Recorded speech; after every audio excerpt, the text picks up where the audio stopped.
Saudi সরকার নতুন নিয়ম করেছে সৌদি আরব যাওয়ার ক্ষেত্রে আপনি যদি ওমরা হজ করতে যান অথবা আপনি যদি ভিজিট বিষয়ে যান, ভ্রমণ বিষয়ে যান, সেক্ষেত্রে আপনার অবশ্যই এই নিয়মটি মেনে নিতে হবে ফেব্রুয়ারি মাসের 10 তারিখ থেকে, 2025 সালের ফেব্রুয়ারি মাসের 10 তারিখ থেকে। তো এই নিয়মটা হলো, আপনি যখন সৌদি আরবে ওমরা হজ করতে যাবেন অথবা আপনি ভিজিট বিষয়ে, ভ্রমণ বিষয়ে যাবেন, সেক্ষেত্রে আপনার একটি নিয়ম অবশ্যই তাদের মানতে হবে, সেটি হলো মেনিনজাইটিস টিকা। তো এই মেনিনজাইটিস টিকা কিন্তু দুই ধরনের, আর এখানে কিছু নিয়ম কানুন রয়েছে, আমি আপনাকে বলছি।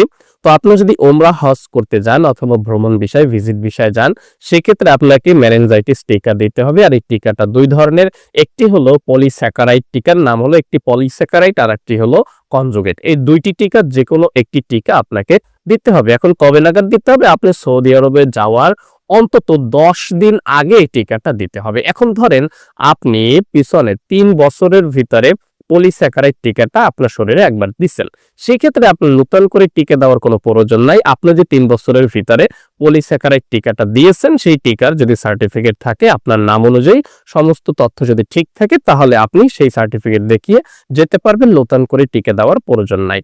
5 বছরের ভিতরে আপনার যদি কনজুগেট টিকাটা দেয়া থাকে, সেক্ষেত্রেও আপনার নতুন করে টিকা দেওয়ার প্রয়োজন নাই। 5 বছরের ভিতরে আপনি যে কনজুগেট টিকাটা দিয়েছেন, এই সার্টিফিকেট যদি আপনার নাম, তথ্য সকল কিছু ঠিকঠাক থাকে, তাহলে আপনি সেই সার্টিফিকেট ব্যবহার করে দেখিয়ে আপনি সৌদি গমন করতে পারবেন।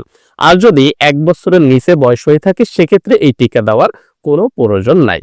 আর যদি আপনার টিকা একদম দেয়া নাই, সেক্ষেত্রে সৌদি গমনের 10 দিন আগে আপনাকে এই টিকাটা দিতে হবে। সরকারি বেসরকারি বিভিন্ন হাসপাতালে এই টিকাটা পাওয়া যায়, এটা নিজের খরচেই কিন্তু দিতে হবে।